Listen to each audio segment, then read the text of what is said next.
course, can I, of course, welcome you to the symposium and thank you for being part of it. And of course, looking forward to your session, and we'll have a conversation as we go along. So thank you very much. You'll have to tell us about yourself. That's of course. Thank you. I'm honored to be here.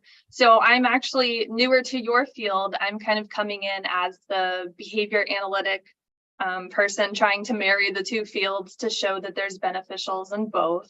I'm a board certified behavior analyst. So with that certification, I'm able to do actually a multitude of different things. So throughout the week, I do mental health counseling, and that's virtual. And then I also do behavior analysis. Mainly, I just do parent training and support now. I still do a little bit of in-home stuff, but not so much. That's usually just reserved for assessments and behavior intervention plans. And then I'm a family law guardian ad litem, and I do assessments in the intensive care facilities throughout Central Florida. And those are with patients who have very high level physical and intellectual disabilities. And those are all adults. So think about when you have a child with a developmental disability, say that potentially is a child who can't speak, they haven't gotten language, they are not able to feed themselves, things like that. That person's going to grow up to be an adult. And when their parents pass away, where do they go? A lot of them end up going to these facilities. So I do work in those as well. But first and foremost, I'm a mother. I'm a single parent of a 2-year-old girl and a 5-year-old boy. So 4 days a week, I am wholly with them. When they're with me, we have split time sharing. I'm 100% attuned into them and everything. I'm not working on those days. And then I have these odd work days where I'm working Wednesday, Friday, Saturday, because those are when my kids aren't with me. So I just work all day. Okay. But yeah, that's a little bit about me. Which means they're not with you today. Otherwise, they could have joined us. They're not with me today. No, it would be impossible. I mean, I can't give my attention to people when the kids are around. It would be nice, but it should be nice to have kids there and you giving your presentation and handling them also. Maybe it should be done. We'll do one where kids are also invited and they can join in maybe. Yeah, maybe someday when they're older, but I mean, my 2-year-old just turned 2 last week. So she's still very baby toddler and wants to be involved in everything. And there's no way I could sit an hour not looking at her. So now the only thing, if I'm going to put you on the spot, Elyse, first of all, let's say hi to Michael. Hi, Michael. Michael is there somewhere. I am hoping. Yes, Michael is there. Hi, Michael. Michael likes me to lip read. He's got me used to that. Thank you for doing that, Michael. I'm very good at lip reading now. How's that? Is that better? Much better. Much better. So, of course, you know Elyse. That's why you're here. So I don't even have to introduce both of you. I don't. But Elyse is why I'm here. Good to meet you. Yeah, to you too. Thank you. Elyse just told us about herself. So, I mean, I don't. Do Michael, you know about Elyse? You know her. You know what she's doing, and the fact that she's a mother and she has 2 kids, and her 2-year-old has just become 2 last week. You know all that? Yes, I know. I know that absolutely. No, I don't. Perfect. So now Elyse is I'm putting her on the spot, Michael. I'm going to ask her, what does she know about the work I'm doing? What all has she seen? Has she seen anything? Because only then can we continue the presentation. Otherwise, Michael takes over. So, yes. No, I will not. I promise you that. So, Elyse, what the shows, events that I do? Have you had some look at what's happening? Yes. So I've just started watching yours recently. I watched Gnome and I watched.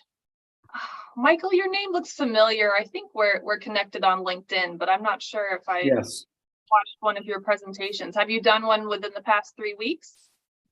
No. Okay. Not in probably 6 months. Okay. I've watched it in the past month or so. I'm totally new to LinkedIn. I've only been on here about 2 months. No issue at all. No issue. There's a Michael Lang playlist on the channel. So you can, Michael's been on a lot of events. So you can find that. Basically, Mediator with Vikram.com is a place that you can find some information about what has been happening. I will keep putting this. I put out this book thing because I contributed there, and I basically put out what I did in the last 2 years in terms of the shows, because no one's ever going to watch what I do. So I said, let's put it out there somewhere. People might have a look at what I do. And of course, all the connections wherever you can connect, and the World Mediation Circle, which of course Michael and I spoke about, but Elyse will also speak about it sometime. And the support, I always tell people that all this is a good free resource, but a lot of time is spent, so please support. And of course, information on the edutainment. I call it edutainment because I think it's entertainment and education. And you have a special section where Ken has come in, last year's events, 2021 events. So basically we have some 500 videos on the channel. So there's lots to have a look at. So I won't take more time on this. Elyse, all yours, language and mediation. And we can come in whenever you want us to come in. Otherwise, we'll be mute spectators. And I keep saying I won't be on mute, but I'll promise you promise you're going to let her speak. Yes, totally. I'm going to be a mute spectator. So Elyse, whenever you want us to come, we'll only come in there. I'm good at that. Yeah. Feel free to interrupt me at any time. Don't ever say that. Don't ever say that. Don't ever say that. We can get comments live as well too, because I do have some active response things that are going to be coming up in the PowerPoint. So we'll get everybody involved. I do want to discuss a little bit about how I got turned on to mediation. I feel like my professional development has kind of taken a hard to a soft approach as far as behavior analysis is very cold and scientific and it's data driven. And then I have the mental health field where we're starting to take emotions into account. And then I feel like mediation is kind of the marriage of the two, where we're dealing with these conflicts. We can be aware of the behavior analysis of it. And of course, we have to be aware of the emotional aspect as well.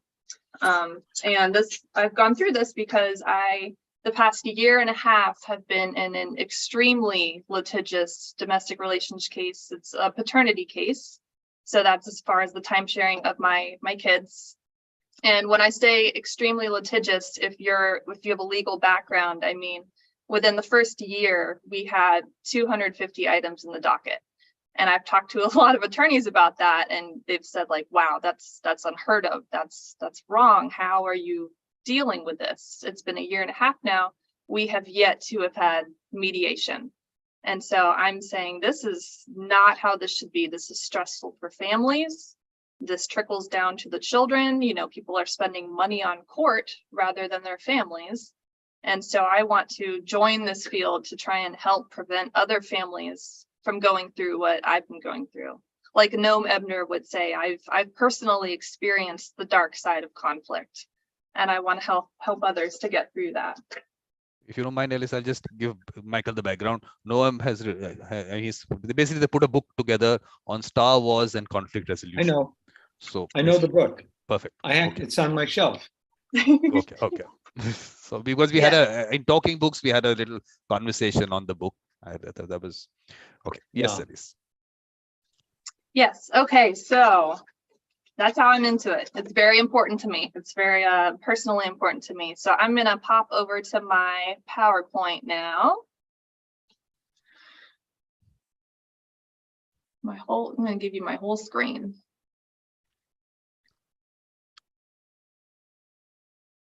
Oops, move this.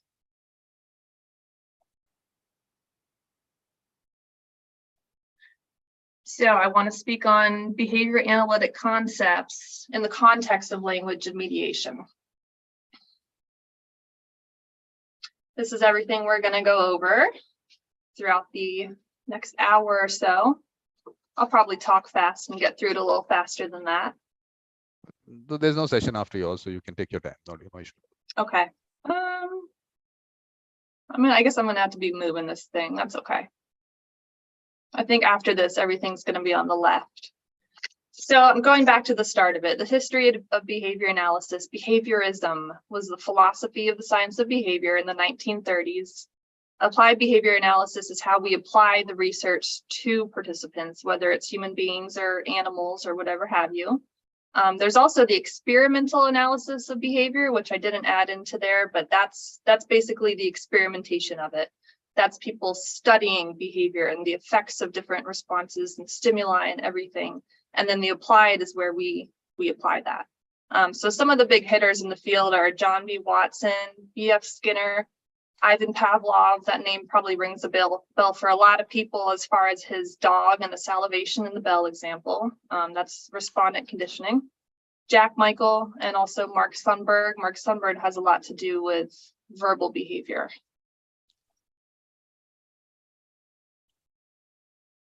Okay, so I threw in some formal definitions here in case anyone wants a copy of this PowerPoint afterwards. Just feel free to email me or Vikram if you're able to give it out to people. So behavior, Johnston and Pennypacker call it the movement of an organism or of its parts in a frame of reference provided by the organism, or that should be or by various external objects or fields.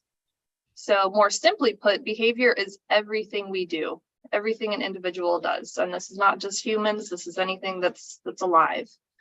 Public behaviors are those that can be observed and measured.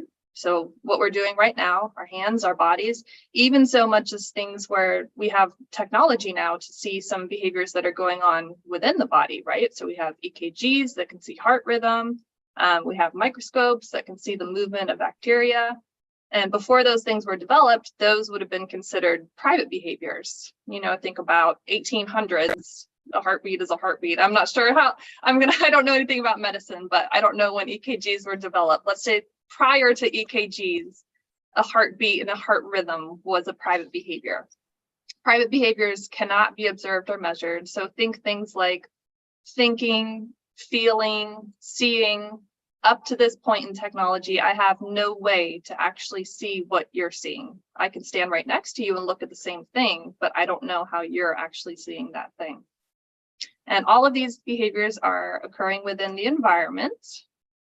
The environment is composed of a stimulus, which is an energy change that affects an organism through its receptor cells, or just a thing. Just think of thing. So here in this picture, we've got our stimulus is a trash can with a bad smell. And then we have our girl. Her response is to cover her nose. That may not be everyone's response. Some people may walk away from the smell. Some people may clean up the smell. It just depends. Response is the behavior that occurs after the stimulus. And when we go to applied behavior analysis, we're going to look at the ABCs of behavior. It's a really easy thing to remember.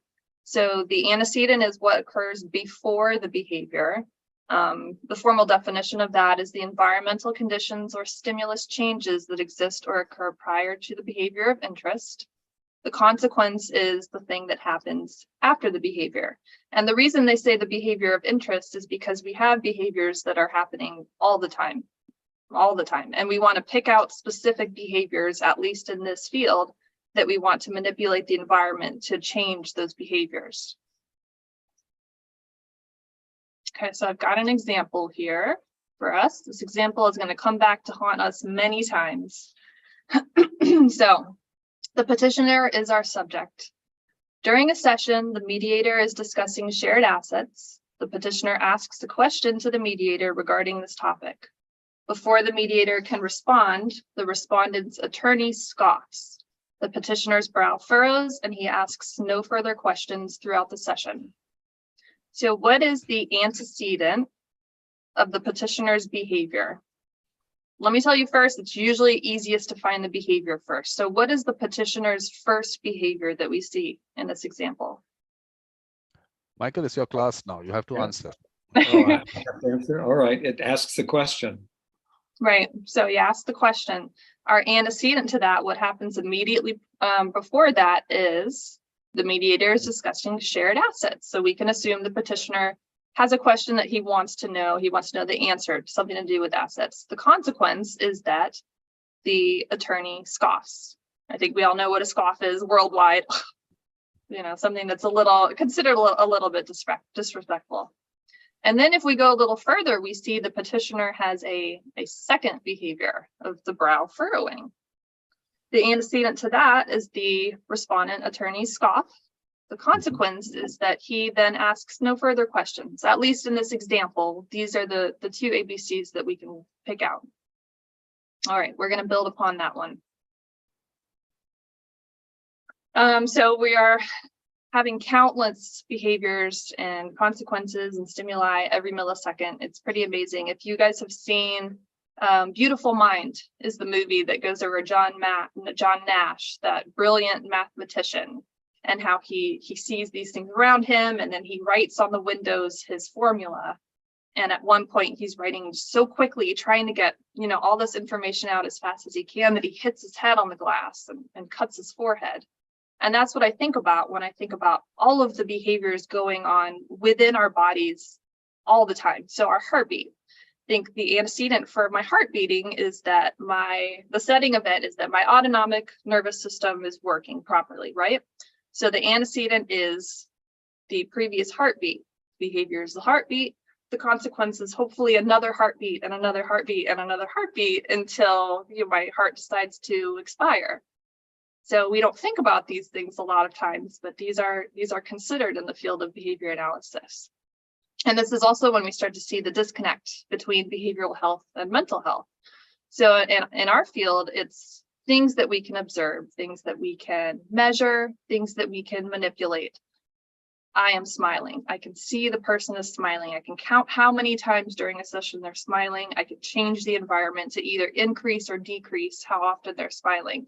Where that disconnect happens is, what does the smiling mean? What is the person feeling? I am happy. This is a whole nother field where behavior analysis kind of stops. And so this is where I want to take into account mental health. So example, the furrowed brow. I could maybe assume that what that person is feeling, maybe a little put off, upset, embarrassed perhaps, but I don't know.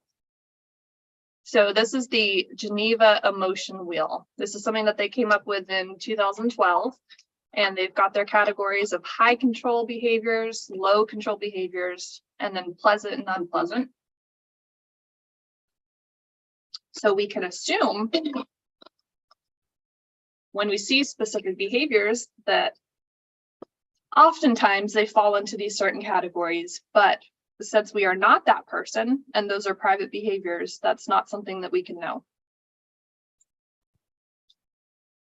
Just to mention this really quickly, because we're going to go into operant behavior.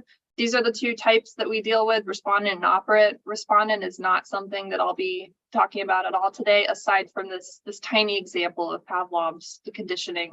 With the unconditioned stimulus is the food. The unconditioned response is that the dog salivates. That's a lot of us. And then he pairs that with a neutral stimulus. There's no response initially to that. We don't have any kind of elicited response to a bell. Once that's paired, the dog starts to salivate. Even when just the bell, we still have the salivation because the dog has been conditioned. But operant behavior is based on behaviors that are learned. They can be selected and manipulated by antecedents and consequences, and that's what we're going to be dealing with. So those are broken down into reinforcement and punishment. Reinforcement is the presentation or removal of a stimulus that increases the future frequency of the behavior. So positive reinforcement is the addition of a desired stimulus. Negative reinforcement is the removal of an aversive stimulus. In this field, positive and negative don't mean good and bad. They mean just addition and removal. Let me find where my examples were. I should have put them on the PowerPoint. All right, I'm going to do that.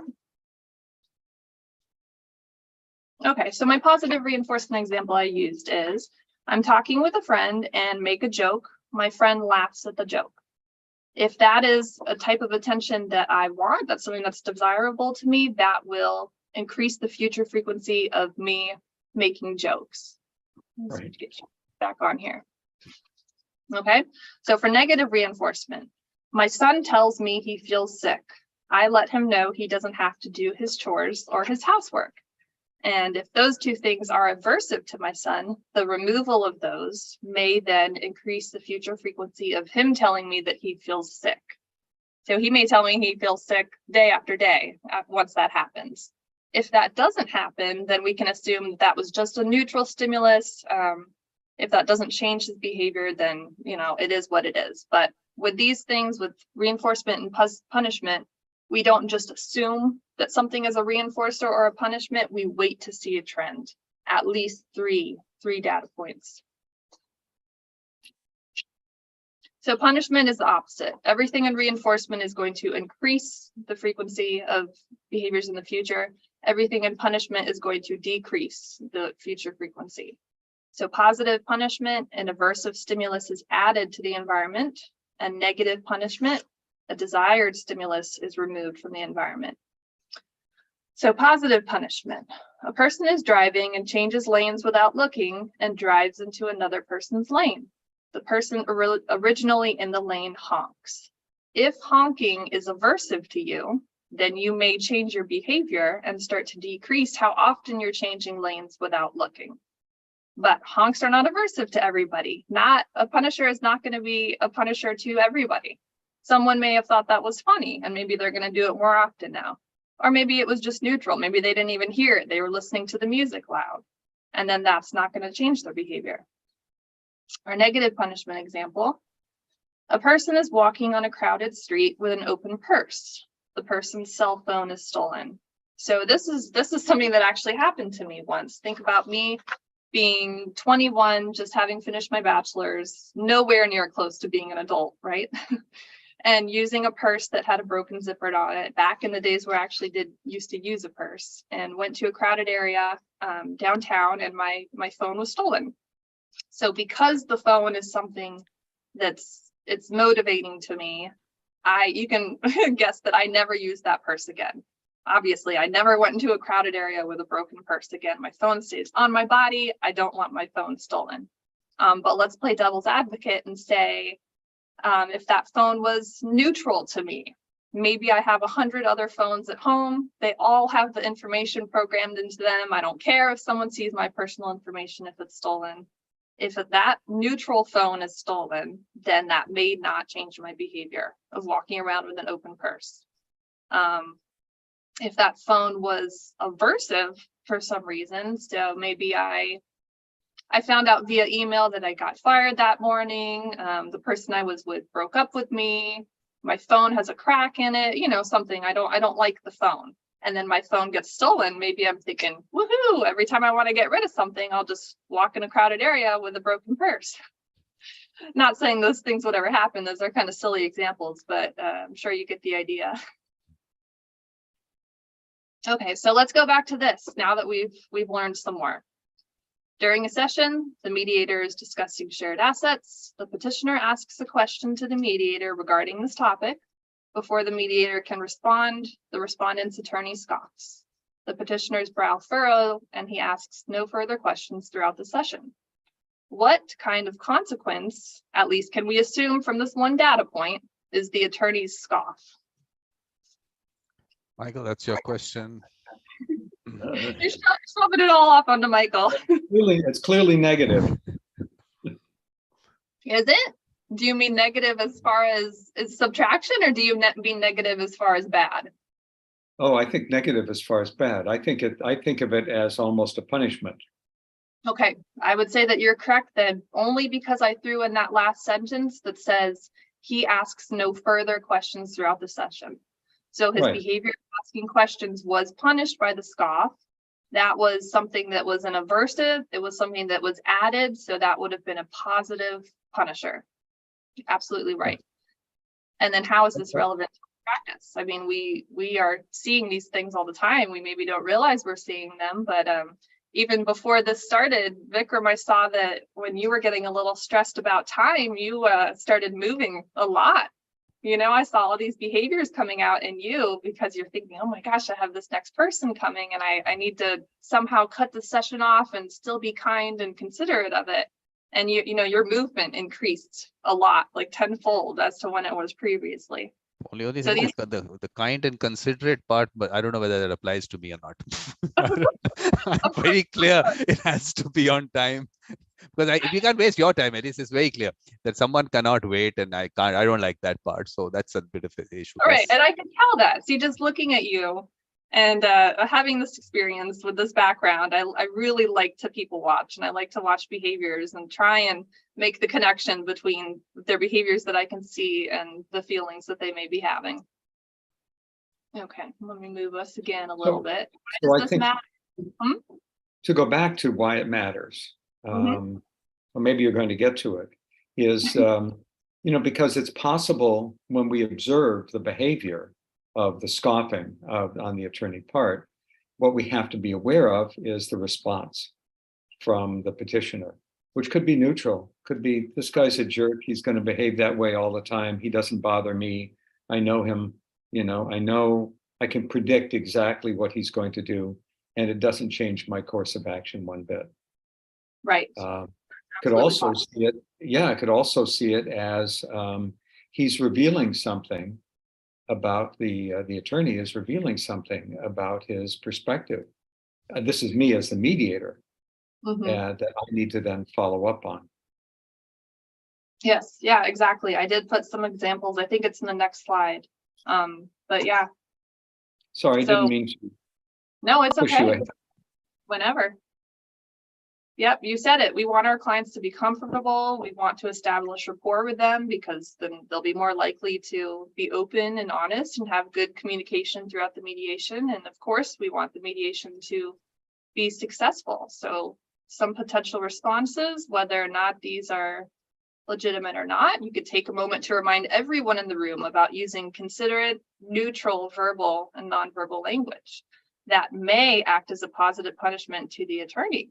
Because after you do something and then someone else calls it out, even in a general term, that person, most of us, we would know that that person was speaking about us. So that may put his scoffing behavior on punishment. He may not do that the rest of the session. That could also be a positive reinforcement to the petitioner, because the petitioner then kind of feels like the mediator is advocating for him and that he should be allowed to ask questions throughout the session. You could have the group take a break. That could be a negative reinforcer to the petitioner. If we're going to assume that this attorney now at this point is some kind of aversive to him, then the petitioner would get a break from him if everyone takes a break. Or you could have a breakout with just the petitioner regarding the attorney's demeanor, let him know it's not personal and that he should continue to feel comfortable to ask questions. And that would be positive reinforcement to the petitioner. We are adding not so much as praise, but just leveling with him, letting him know it's not about you. Keep on going, keep it up. You're doing a good job. How would you characterize, Elyse, a behavior in which the mediator, not immediately, but observing that the petitioner is not asking questions, asks him in front of everyone else? I've noticed a shift in your behavior. I'm wondering what that's about. How would you characterize that? How would I characterize it? If I'm just wondering about it, or if I'm asking him about it as far as being in a group setting? No, I'm talking about with respect to behavioral analysis.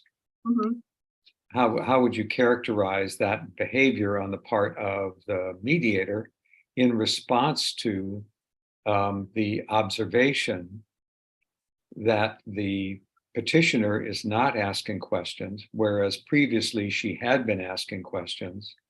And rather than doing any of the other interventions that you identified, there's another one. There are many, but one other is simply to wonder, to be curious, and to invite the petitioner to speak about it. Right. So there's another technique that I was going to mention. I don't think I added it to this, but it's called behavioral momentum. And that's when we have a low probability event. So something that we may not like doing, or something that makes us uncomfortable, and we want to help get that person back to where they were. So we want to get them to a high probability event.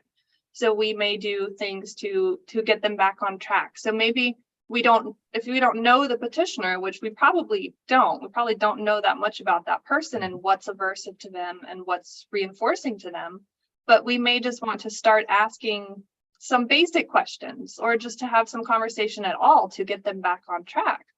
Whether it's maybe not calling them out and saying, I'm noticing you're not asking questions anymore, because some people may not like that, but just talking about some neutral things. Am I kind of answering what you're asking? Yeah, see, I guess I don't want to take you too far afield from what you're talking about. My point, I think, is this, that my job isn't necessarily to get the person to ask questions. Mm-hmm. That's not my goal. My goal is to continue to assist the parties in having whatever level of meaningful conversation they can. And Mm-hmm. asking that question done in a way that does not put the petitioner on the spot, does not embarrass them in any way, Right. helps me understand better what's taking place privately. I see the Mm-hmm. public behavior, but what I don't Gotcha. know is the motivation behind it. And that motivation has everything to do with how the mediation is likely to unfold. I got you. And I like that a lot. I do like that. And also remember that I'm coming into mediation fresh. I've never done a mediation yet. I'm doing my my Florida Supreme Court family mediator training in 2 weeks. So this field is all new to me, how I'm marrying these two fields. But I have yet to sit in a mediation. So I would love to hear whatever you have to think on your end about this. So Elyse, when you have the professor as your student, is going to be very interesting. But you don't have to agree with everything that Michael says, because he might be old school. You might have a different thought, and mediation is one of those areas you can have your own fresh thought on it, and it'll be right. So there's nothing wrong. It's your approach, how you do it. So don't. So Yeah, no, it's take it. great. Yeah. I really appreciate it. I'm here to learn. Yeah, I disagree. you're here to teach. You're here to teach, Michael. At least you're here to I teach. disagree, Vikram. I'm entitled to obeisance after 40 years of practice. No, Professor, you're the student today. So let the student take it. I am indeed the student today. Yeah, let's hear some fresh thoughts. Elyse might have a totally different way of looking at it. So let's give her that whole thing, that maybe she comes up with a fresh perspective. I do. I think I do. I mean, unless you also did behavior analysis, which I don't know. I haven't really come across any mediators who are behavior analysts. So I'm a little surprised, honestly. Let's move on to functions of behavior. These are reasons that we engage in the behaviors that we do. All behaviors occur for a reason. This is something that I come across a lot in my field, is that caregivers or parents are saying, he does this out of the blue, or she does this for no reason. And in my head, I'm saying, no. Everything has a reason, whether it's easier to determine or more difficult to determine. The four that we, excuse me, that we take into account are escape. That is to escape something that's aversive. Another subset of that is to delay something that's aversive. Access to preferred stimuli, that's to get things that we want. Attention is attention from other people. That doesn't necessarily mean good attention. It may also be bad attention. I've come across tons of clients who like to be reprimanded by their parents. You know, they think it's funny. They'd rather that than be praised. Automatic, now I see it called sensory some, but when I was in school, it was called automatic. So I still go with that. And that is just behavior that we engage in for the sake of the feeling of the behavior. It is itself either positive or negative. Positive is the addition of something. So that may be, what Vikram was doing earlier, all these movements that we just do and we don't think about. There's not really an actual reason. I'm not trying to get anyone's attention or escape anything. I'm just, this is how I talk. I do movements. Negative automatic reinforcement is going to be to remove some sort of stimulus. So think you have a headache, you take an aspirin. You have an itch, you scratch it. These are things happening within your body. Also, feelings fall under this category as well. All right, here it is again. I'm not going to read it a third time because I'm sure you all have it memorized at this point. Oops. Get that out of the way. There we go. So what is the possible function of the petitioner asking the question, We're thinking, is it either escape, access, attention, or automatic? Yes, Michael. Well, we don't know. That's the thing. We're not sure. That's the You're mystery right. that we have to uncover. And Elyse, let me just say something very, very briefly in appreciation of what you're offering. That mediators use sort of a gut or experiential way of addressing behavior. What we generally do not have, it would be rare to find somebody who has the level of knowledge that you're describing. And so what's really valuable here is to put background and theory to what people do sort of intuitively or instinctively.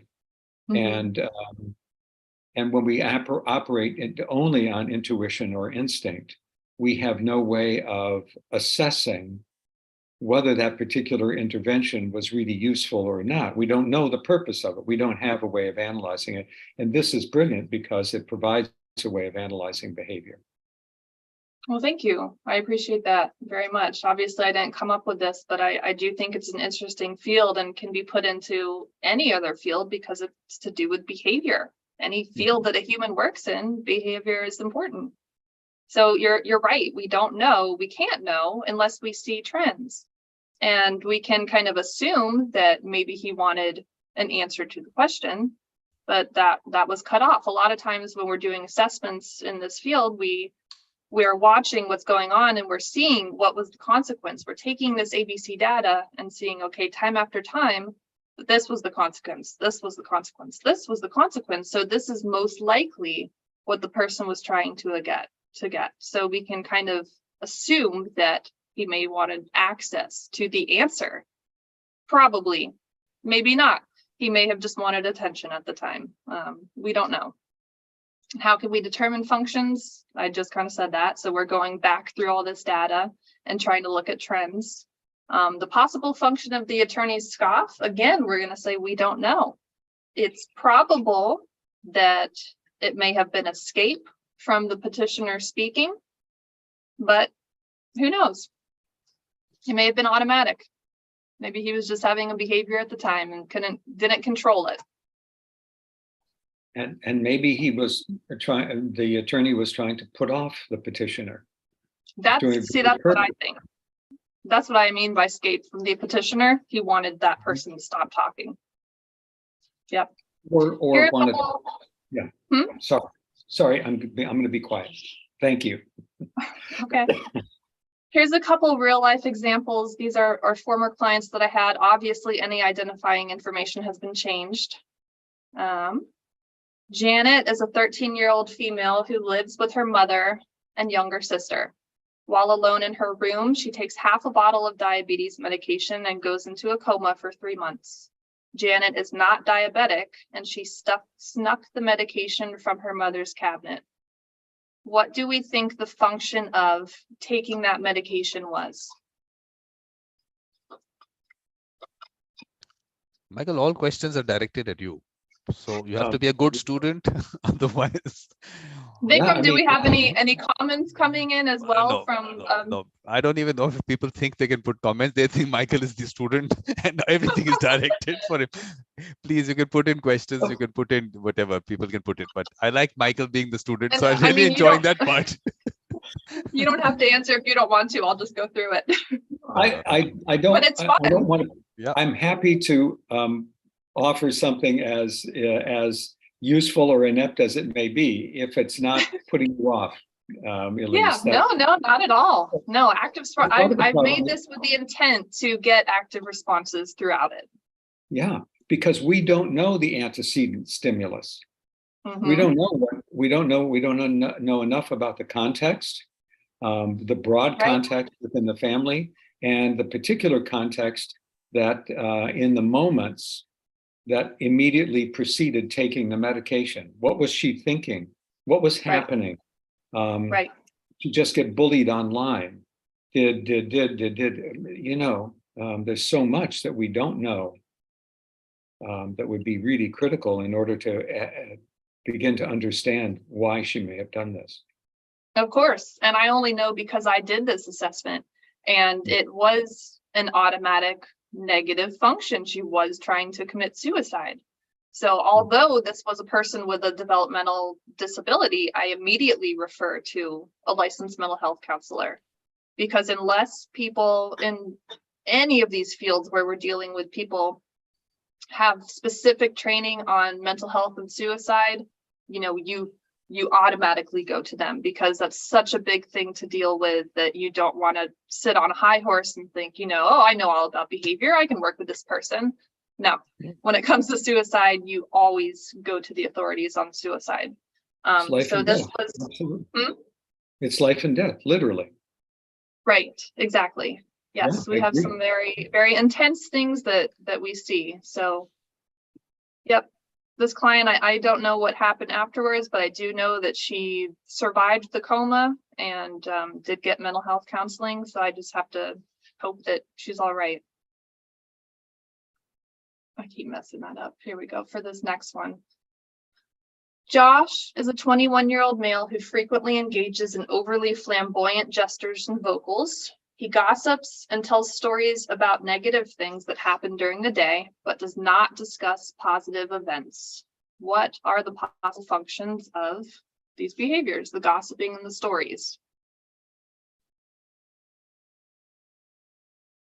I'll offer a few guesses, because it seems to me that what you do in behavior analysis, what I hope that I do in mediation, and that is take information, form a working hypothesis, and then begin to test that hypothesis by gathering information, asking questions, probing a bit.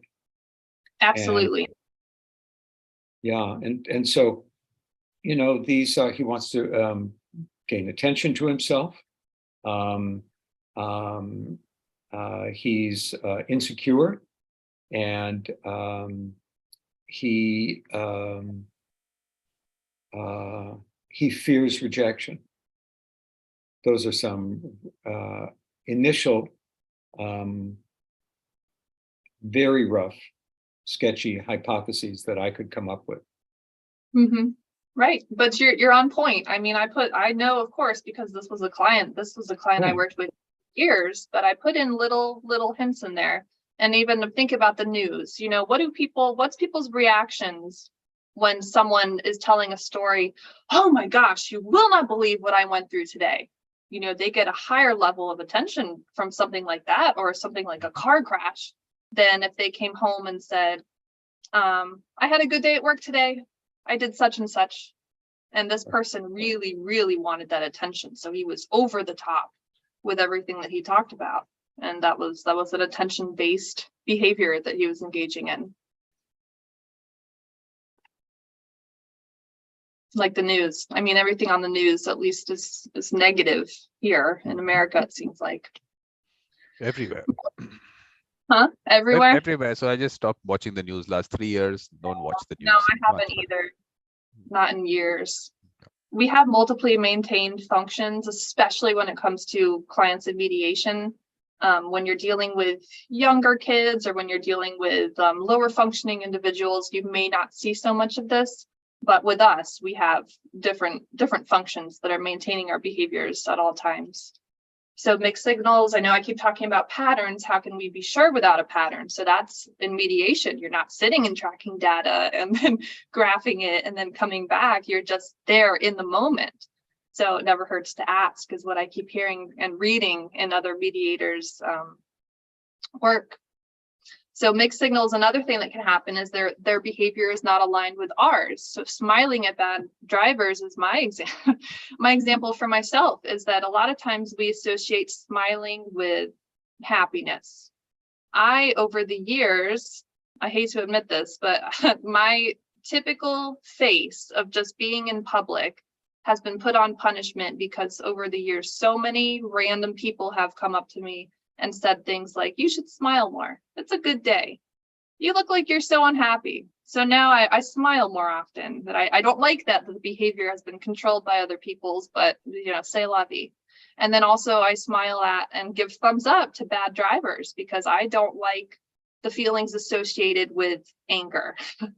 So instead of, getting upset or flicking them off or yelling or whatever else it may be, I wave, I give a thumbs up, I smile, it's very sarcastic, but that person doesn't know what's going on in my mind. So those are mixed signals we may have from people and reasons why we ask. But in Delhi, we had a campaign where bad drivers were given roses. Wow. Yeah, it's quite some time back. Yeah. Interesting. This is a little square that I like to make up. I honestly cannot remember the first time I came across this or where I even came across it. It was probably in my master's at some point. But this is motivation. Motivation is another thing that we take into account. The behavior that we're looking at here is eating. So we're going to go at this in a clockwise circle where we've got our top left is the reinforcer is available. The reinforcer for eating is food. So food is available. The motivation is present. The motivation for eating is hunger. So the food is available, the hunger is present, eating is highly likely to occur. If we go to that next one on the right, the food is available, but we're not hungry, we may or may not eat. Some people eat out of boredom. Some people eat just in a social circumstance. And then that bottom right one, food is not available. Oops, that's not the direction we were going, but that's okay. So the food is not available and we're not hungry. It's highly unlikely that we're going to engage in eating because we don't really have a reason to. And then that bottom left one, the food is not available, but you are hungry. So you may or may not engage in eating. You may be hungry enough that you leave your home and you go drive somewhere to, go to a grocery store or a restaurant or something of the like and get some food to be able to eat it. Let me pop this really quick, make sure I'm not missing any of my own notes to myself. But Elyse, let me tell you, do you know that Michael is also in Florida and he's a very senior mediator and all that? You know all that or not? No, I didn't know that. Yeah. First of all, he's the reflective practitioner. That's what he calls himself. That's what his website is. He's the reflective practitioner. He has this whole book on reflective practice. So what you are saying, of course, like he said, some things which come from practice and some things are theory. So theory part you're bringing in, but all this is something that he's obviously, of course, maybe all of us think about. Yeah. So just what background, I really thought that both of you in Florida, he's come in because he knows you. So that's why. Okay, so yeah. Yeah, I didn't know, but you can bet that I'm going to be researching all about you as soon as we get off of here, and that's great. I'm in Lake Mary. What part are you in? Michael, you'll have to unmute yourself and tell him. You did. Yeah. Sarasota. Oh, okay. My grandparents live in Sarasota. I'm very familiar with Sarasota as well. I'm a grandparent. I live in Sarasota. It's a grandparent place for sure. Definitely is. But the interesting thing, Elyse, is that there is a show called Evolution of a Mediator where I take people who are, of course, senior mediators through their life, because I keep saying that mediators are not made in 40-hour factories.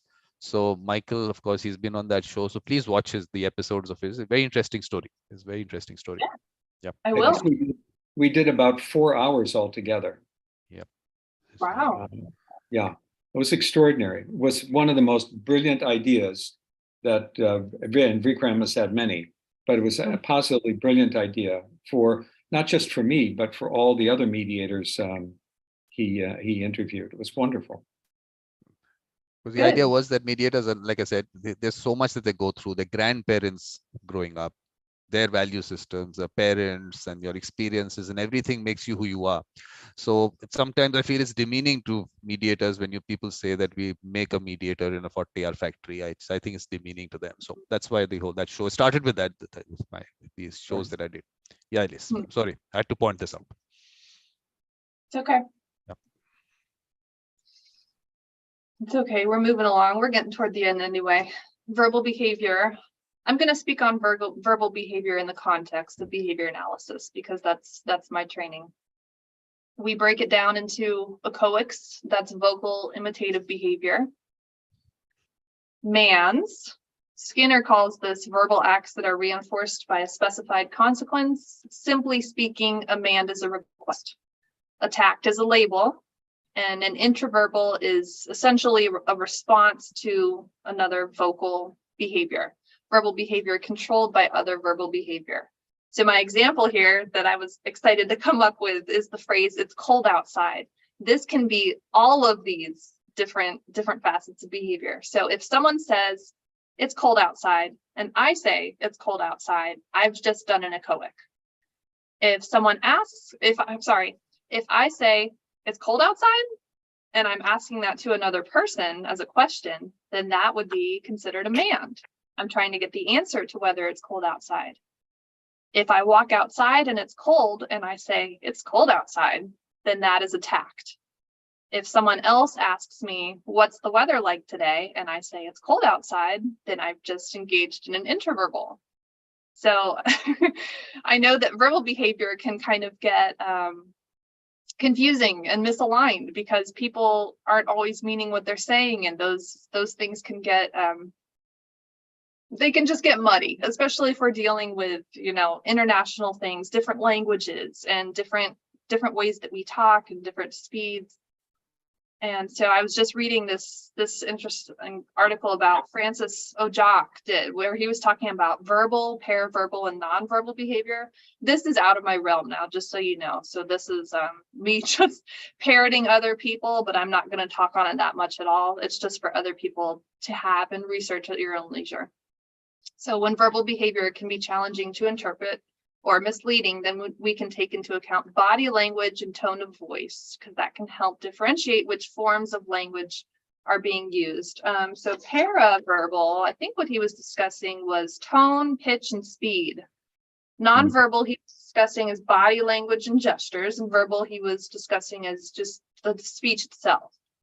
And so what he did is that he lumped in the paraverbal and the nonverbal together. And then Kate Ellis did that study in 2021, where she observed that 93% of the language observed in a mediation was nonverbal. And then Meta, that was something I actually just read a few days ago. Thompson, I can't even remember his first name, but that was a system that was created to do with hostage situations and crisis situations, where he is assessing movement, environment, touch, tone, and appearance. And yeah, that's the end of that. I have references here for anyone who wants to actually have this PowerPoint. You can have it. And then thank you, of course. Thank you for having me. Any questions and comments? Thank you very much, Elyse. Very interesting. Michael does have something to say about non-verbal. He's going to come in on that. But please. Otherwise, you knew exactly I was. Yes, I knew. I'm stunned by that data, that 93% is nonverbal. I would say, of course, a significant amount of the communication is nonverbal. If you had asked me before I saw that slide, Elyse, I would have said, oh, maybe 50%, 40%, not 93%. And I think it would be really important for mediators to understand that, because we spend so much time and energy on verbal elements in the mediation.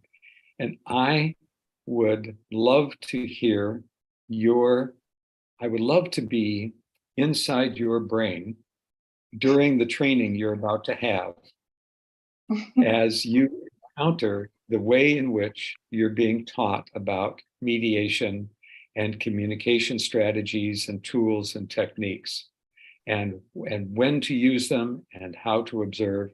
I think it's going to be stunning for you and very interesting. I won't try to put a judgment on it, apart from to say that I think it will be fascinating. I hope so too. It's being put on by R.V. Wickstrom. Are you familiar with him? No. Okay. So he's one of the few Supreme Court family mediator trainings. I think he said he was only one of 5. I'm not sure if he was talking about all of Florida or just in Central Florida, but he's based out of Orlando. Yeah, that's probably about right. I would say Yeah. there aren't maybe there are 7 or 8, but they're not huge number. Right. And also the took- 93%, I was doing some reading on that, and I saw, breaking the myth of the 93%. I didn't do a ton of reading on it because I just, found it out a few days ago. But I think that her study was specific to a mediation or a few mediations that she was observing.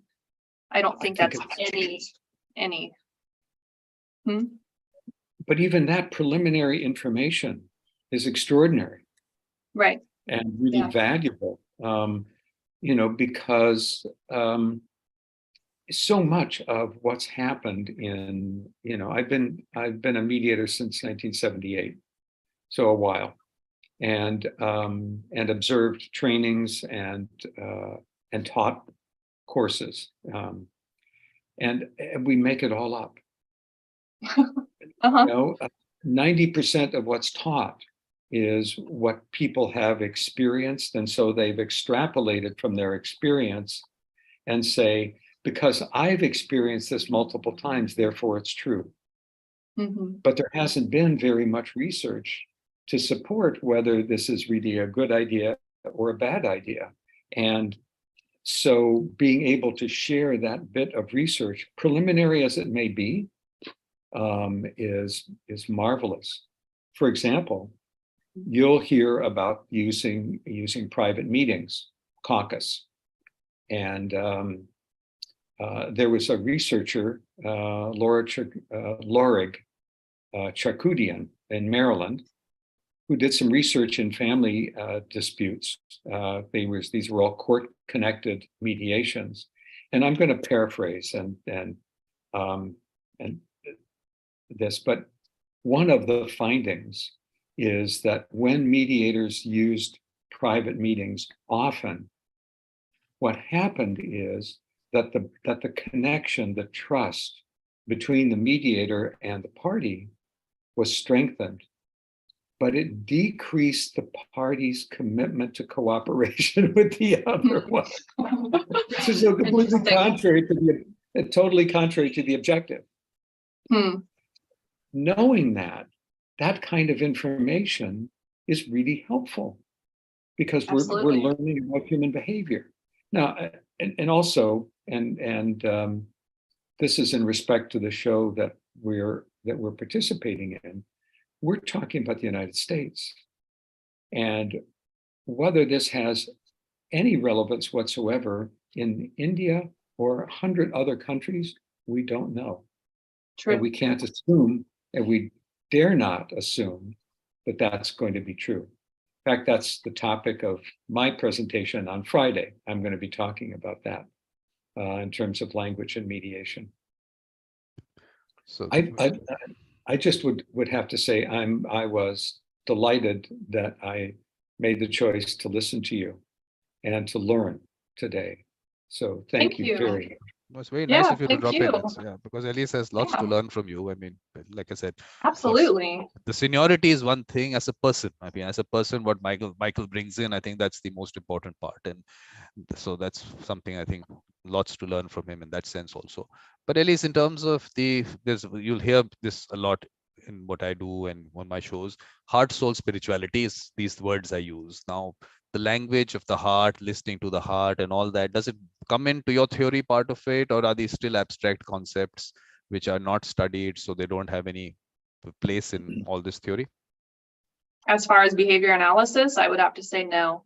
I have heard that there is a subset of ACT, A-C-T, and it is so new that I'm not even sure what it stands for. But I've heard that they're trying to make a little bridge between behavior analysis and mental health. But as of now, overall, no. Yeah, because look, for me, that is an important aspect of mediation and otherwise in terms of connection between people, which I think doesn't get discussed. And I feel that, today you're saying that non-verbal so much percentage.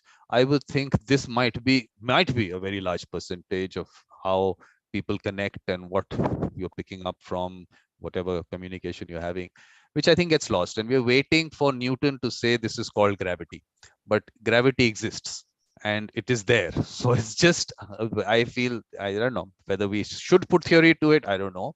But for me, I think it's an important aspect to discuss that, okay, this exists. The energy that people bring in, the energy fields in a room, in this particular Zoom session, which is, of course, Michael doesn't like it. I'm very, very careful who I bring into this space. Your home. Of course, My living room is, yeah, Michael says this is your living room. So I do take that seriously. So I feel energy is something, even in a Zoom session, you can feel. So are these things which get studied, or are we going to, what, I don't know, just, I mean, let's not disregard it. I'm just saying let's not disregard it. Let's take it as part of the entire package of behavior and what interaction and communication. I don't know, your thoughts on it, Elyse. What do you think? I mean, I have read about studies, or at least skimmed studies like that. It's been a little while. I mean, I've been out of school for a while. I'm starting the PhD in conflict analysis and resolution in August. So I will be, back in full learning mode then. But the past 5-6 years since I've been pregnant and have kids, that work and, my profession have been on a back burner. Yeah. Not gonna lie. Because I think Michael, what he does is he creates these reflective practice groups. And of course, I mean, he didn't have some time because of some personal reasons, but I'm wanting him to get involved in this mediation circles that I'm creating. So Michael, I think in terms of these reflective practice groups, I think Elyse's inputs on that also might be interesting. Do you think? Unquestionably. I think it's hugely valuable. I mean, I'm saying what I'm saying, and Vikram knows this, that I wouldn't say it if I didn't believe it, that introducing, I want to say two things. One, introducing the concepts that you have today are going to be critical. And are you taking your PhD at Nova? Yes. Southeastern? Yeah. And your ability to integrate what you learn about conflict resolution, theories, practice, principles, and so on, with what you know about behavior analysis, I think it's going to be fascinating in 5 years, 3 years, however long it, whenever to hear, to read your dissertation and to hear how you synthesize and integrate that. And one other thing, if I can segue and shift back, Vikram, to what you were saying, I agree with you, that we tend to, in our work, even in family, where you think that this is sort of the most intimate connection of a mediator with people, as distinct from commercial, where you could think that it's about, but I think about this is true we're dealing with human beings. And human beings have hearts and human beings have spirits. And it's important to recognize that. I see when I was listening, at least to you, and answering that question about the, pardon me, the response of the petitioner to the scoffing by the attorney, I'm thinking, how does that individual absorb that information? What does she make of it? Not just what does it do in terms of the communication. Yes, that's very important. But the communication and her ability to communicate authentically and to have a sense of dignity and purpose in the work is about her as an individual, as a human being, not just as a person with a problem that needs to be addressed. And that applies to commercial, because there was this multi-million-dollar commercial mediation that I did, and I actually got that person to record their experience, and they said, Vikram, you brought the human touch. And I was so happy that, yes, even in that kind of a situation, it works, because I keep talking about it, but practically if people perceive it, I'm really happy. So it is all out there. But the important thing, Alice, is something that you bring, which I really liked, was that you bring your authentic self. And that bringing your authentic self, I think, is the most important part, which then everything else, according to me, falls around it. So that's very nice. I totally Thank agree. you. Yeah. Yeah. Yeah. So, Elise, at any point of time you want to wrap it all up and whatever, it's your show. We have time, because there's no session after yours, so that's not an issue. And if you know me, I can go on for quite some time. So don't leave.